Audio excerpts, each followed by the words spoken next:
आज Dasharathpur +2 higher secondary school principal doctor Kanhucharan Mishra अवसरकालीन महासमावेश अनुष्ठित होता है।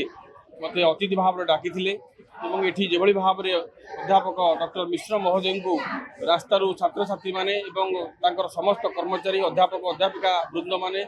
स्थानीय बुद्धिजीवी मान जो भाव में पाछुटी आणिले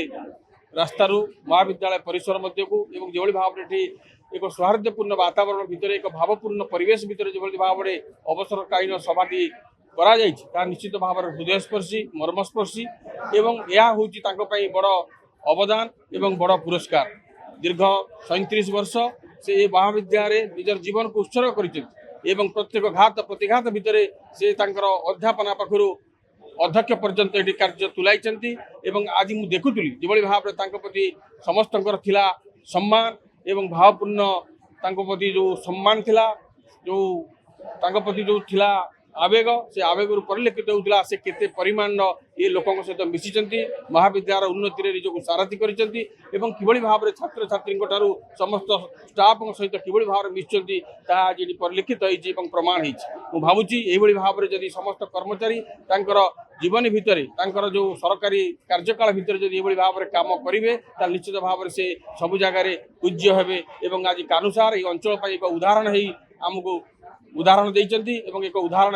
रहिबे ये विश्वास ये आशा मु रखुछि।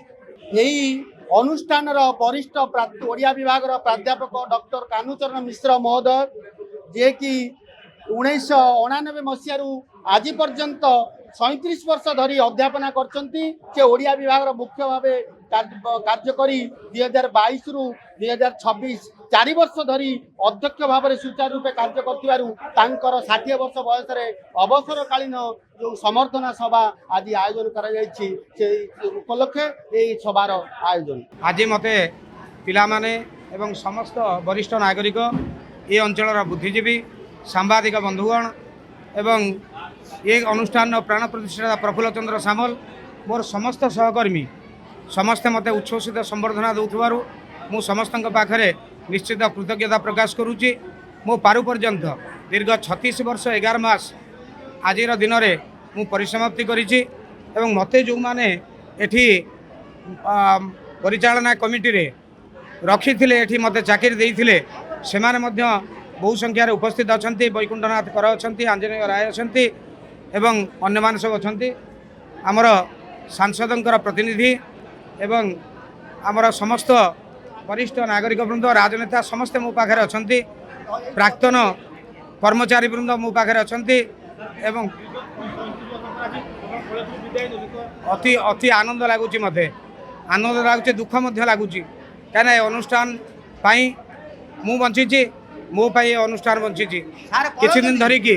आम ये कम काम करने सहित आम जहाँ सब करिसेंती से सब हूँ भगवान का आशीर्वाद एवं ये अनुष्ठान दीर्घजीवी हो बहु आगू जाऊ एवं गाँव जो माटी गोड़ी पानी पथर सहित संपूर्ण भाव में जड़ित तार उन्नति कामना करुच्ची पिला मानक आशीर्वाद करुच्ची मोर गुरुजन मान आशीर्वाद भिक्षा करुच्ची।